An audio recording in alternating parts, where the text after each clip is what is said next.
अगर आपने नीट 2026 के लिए ड्रॉप लिया है और आप अभी भी फिजिक्स से डर रहे हो, इस पॉइंट ऑफ टाइम पे भी आपको फिजिक्स में कॉन्फिडेंस नहीं आ रहा है और आपको लग रहा है हर साल की तरह कहीं इस साल भी मैं फिजिक्स में चूक ना जाऊं, तो ये वीडियो आपके लिए है। ये वीडियो इस बात को दर्शाएगा और बहुत अच्छे से आपको बताएगा कि आपको किन चीजों का ध्यान रखना है यदि आप फिजिक्स में फोड़ना चाहते हो और आप ऐसे सिचुएशन पे खड़े हो जहां पे आपका कॉन्फिडेंस फिजिक्स को लेके गिरा हुआ है। सो हेलो एवरीवन, मेरा नाम है सूर्यभान सिंह। मैं स्वागत करता हूं आपका इस खूबसूरत से प्लेटफॉर्म अरिविहान पर, जहां पे हम आपके ड्रॉपर से डॉक्टर बनने के सपने को साझा करने की कोशिश करते हैं।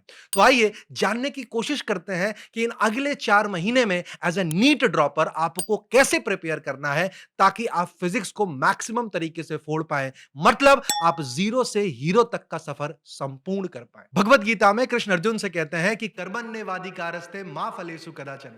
इसका मतलब है ये नहीं है कि रिजल्ट इंपॉर्टेंट नहीं है, इसका मतलब सिर्फ ये है कि प्रोसेस सबसे ज्यादा इंपॉर्टेंट है।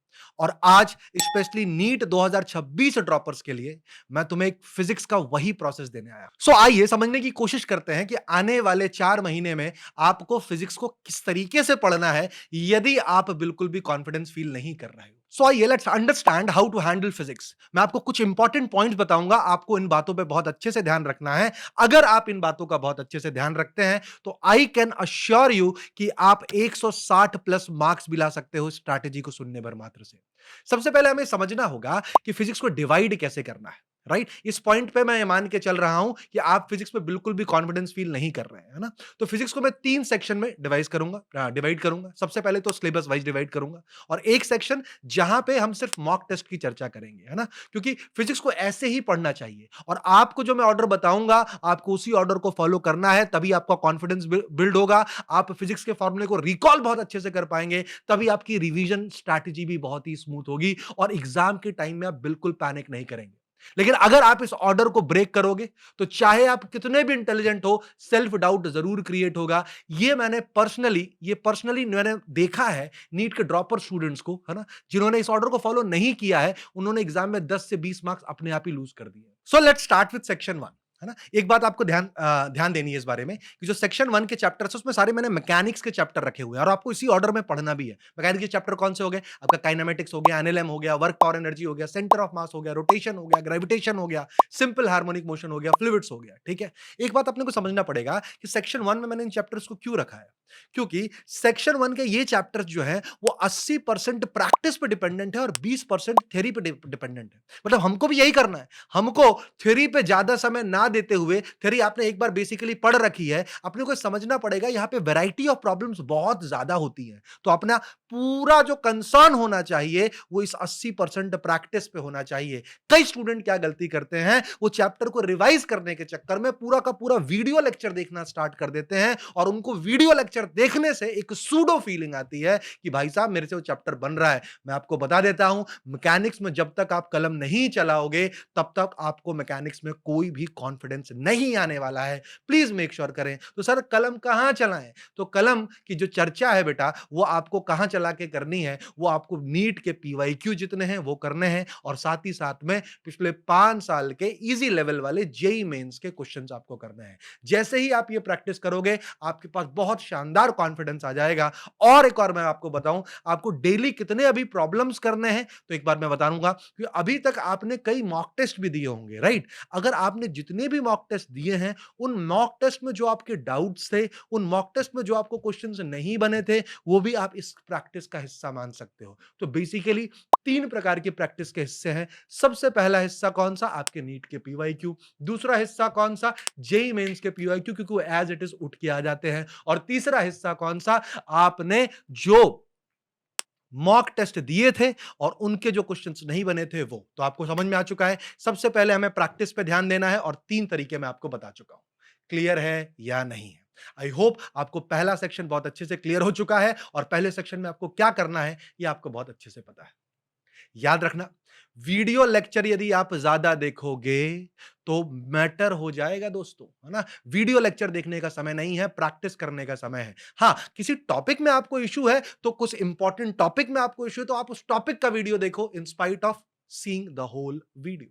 ऑलराइट एवरीवन, चलिए बढ़ते हैं आगे की तरफ। मैं बात करता हूं सेक्शन 2 की। सेक्शन 2 के अंदर इलेक्ट्रोडायनामिक्स को रखा गया है और एक बात अपने को याद रखना है कि सेक्शन 2 जो है वो कब स्टार्ट करना है, एक बहुत ही इंपॉर्टेंट पैरामीटर। मैं मान के चल रहा हूं कि सेक्शन 1 आप 20 दिन के अंदर कवर कर रहे हैं या 15 दिन के अंदर कवर कर रहे हैं, सिर्फ प्रैक्टिस वाइज। प्रैक्टिस में क्या क्या करना है मैं ऑलरेडी बता चुका हूं, और कितने सम्स प्रैक्टिस करने हैं, at least 40 to 45 sums a day. इस पॉइंट पे आपको इतने सम्स करने ही पड़ेंगे, तभी आप 20 दिन में कम से कम 700 से 800 सवाल कर पाओगे, तब जाके आपका सेक्शन 1 कंफर्म हो पाएगा। When you will move to section 2 electrodynamics, जहां पे फिजिक्स का जो बेसिकली रेशियो बटा हुआ है वो 60% प्रैक्टिस पे है और 40% थ्योरी पे है। वैसा ही अपने को ध्यान देना है। थ्योरी पे मतलब यहां पे अब आपकी जो नोट्स कॉपी है वो बहुत ही ज्यादा इंपॉर्टेंट रोल प्ले करना स्टार्ट कर देगी। 60% प्रैक्टिस मतलब अब आपको प्रैक्टिस के अंदर नीट के पीवाईक्यूज पे ज्यादा ध्यान देना है, थोड़े से असर्शन रीजन वाले क्वेश्चंस पे भी ध्यान देना है,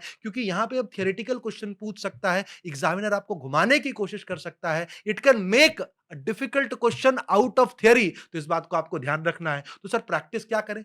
प्रैक्टिस आपको समझ में आ चुका है। इसके अंदर आपको एम्स के और नीट के पीवाईक्यू टारगेट करने हैं, और साथ ही साथ में आपको 5 साल के पीवाईक्यूज करने की आवश्यकता नहीं है। जेईई मेन के पिछले 2 या 3 साल के भी आप जेईई मेंस के पीवाईक्यू कर लेंगे, दैट वुड बी सफिशिएंट। ये एक ऐसा सेक्शन है बच्चों, मैं आपको बता रहा हूं, that can be most scoring यदि आपको इनके कंसेप्ट्स पता है। इसमें ज्यादा वैरायटी नहीं है, लेकिन कंसेप्ट्स बहुत सारे हैं, तो इनके कंसेप्ट्स आपको पता होने चाहिए। अच्छा, अगर मैं सेक्शन 1 के इंपॉर्टेंट चैप्टर्स की बात करूं, तो आप काइनेमैटिक्स को बिल्कुल मत छोड़िएगा। काइनेमैटिक्स रीसेंट ईयर में बहुत ज्यादा ट्रेंडिंग है, और सेक्शन 2 पूरा का पूरा ट्रेंडिंग है, specially magnetic effect of current, current electricity, capacitor and इलेक्ट्रोस्टैट्स।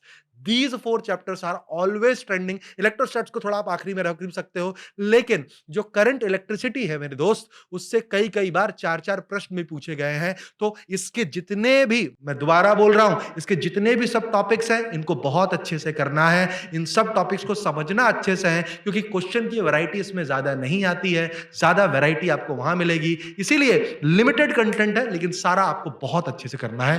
किस केस में? सेक्शन नंबर 2 में। इसके लिए मैं मान के चलता हूं 20 दिन और आपको लगेंगे, जहां पे आप अपने नोट्स को रिवाइज करेंगे, और साथ ही साथ में ध्यान सुनना है, ज्यादा वीडियो नहीं देखना है। वीडियो सिर्फ उसी का देखना है जिसमें टॉपिक की दिक्कत है, सिर्फ टॉपिक की दिक्कत है। टीचर से डिस्कस करो ये टॉपिक, टॉपिक का सवाल उठा के करो। सवाल कितने करना है मैं ऑलरेडी आपको बता चुका हूं, 40 से 45 प्रश्न। This sums up section 2। अब आते हैं सेक्शन 3 के इंपॉर्टेंट चैप्टर्स पे और सेक्शन 3 के चैप्टर पे। बाकी पूरा बचा हुआ सेक्शन मैंने सेक्शन 3 में रखा है। बाकी पूरे बचे हुए चैप्टर कौन कौन से बचे जरा सोचो।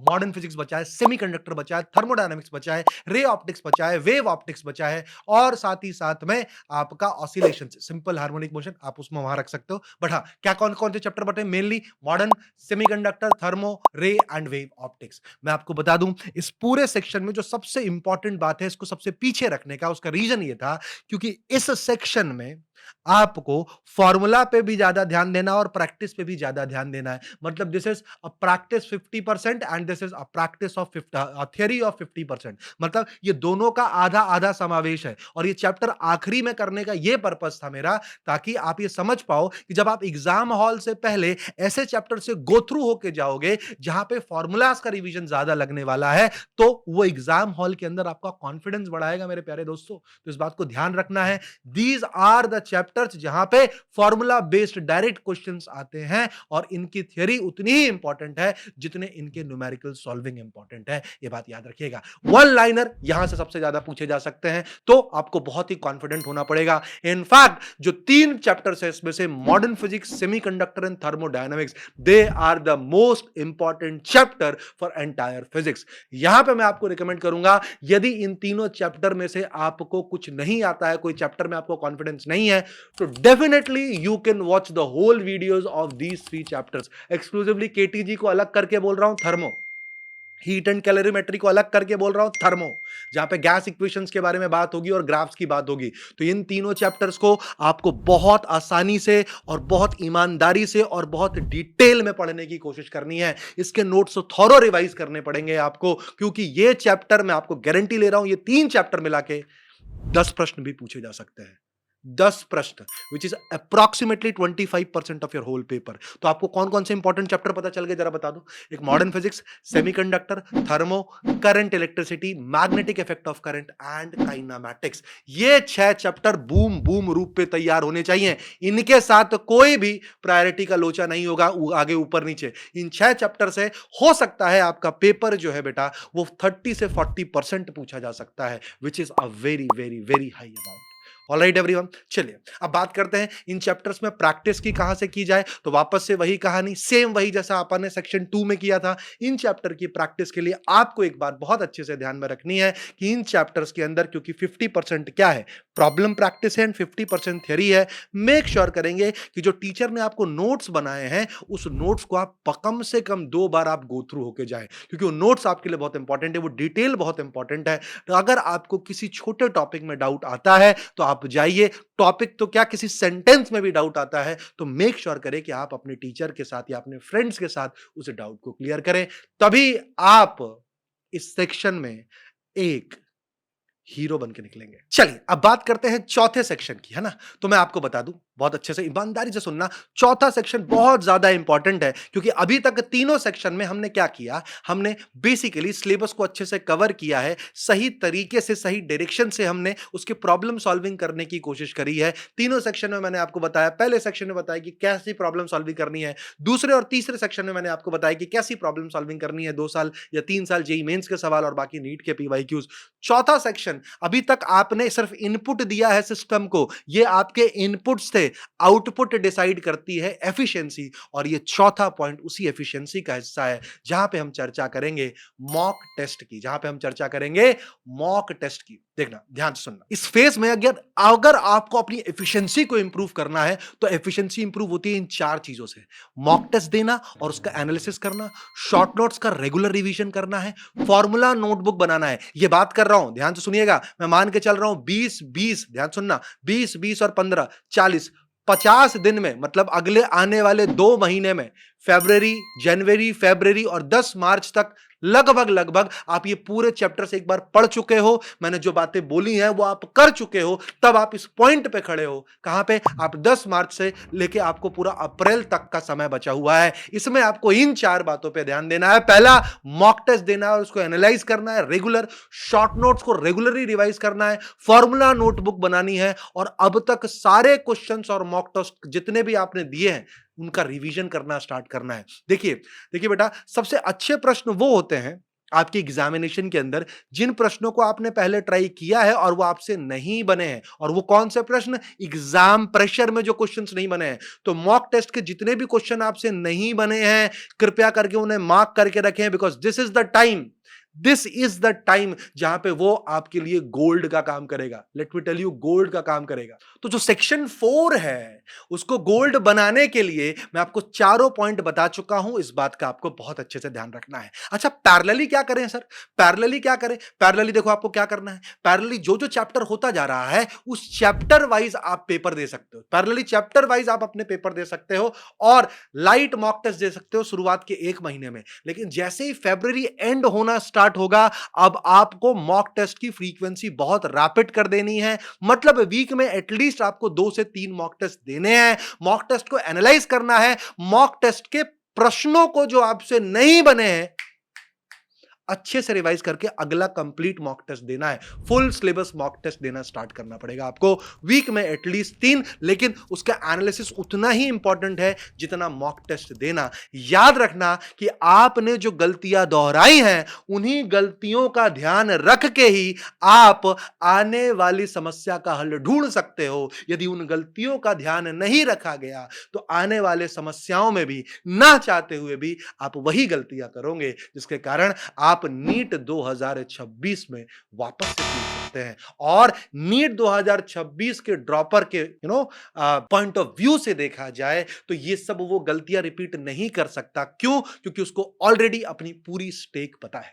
भगवत गीता में भी एक कोट कहा गया है कि उद्धारेद आत्मना आत्मानम। इसका मतलब है इंसान को खुद अपना उद्धार करना पड़ता है। तो नीट 2026 याद रखना सिर्फ तुम्हारा एग्जाम नहीं है, लेकिन ये तुम्हारे डिसिप्लिन का भी एग्जाम है। सिर्फ एक नॉर्मल एग्जाम नहीं है, ये तुम्हारे डिसिप्लिन का भी एग्जाम है, ये तुम्हारे माइंडसेट का भी एग्जाम है। और यदि तुमने सही माइंडसेट फॉलो किया और उसी ऑर्डर में काम किया जिस ऑर्डर में मैंने आपको बताया है, तो बिना पैनिक के आप बहुत ही शानदार रिजल्ट लेके आएंगे। तो अब चॉइस तुम्हारी है, या तो फिजिक्स से आपको लड़िए, जूझिए, या तो फिजिक्स को अपना साथी बनाइए उन पॉइंट्स द्वारा जिन पॉइंट्स की चर्चाएं मैंने आपसे करी।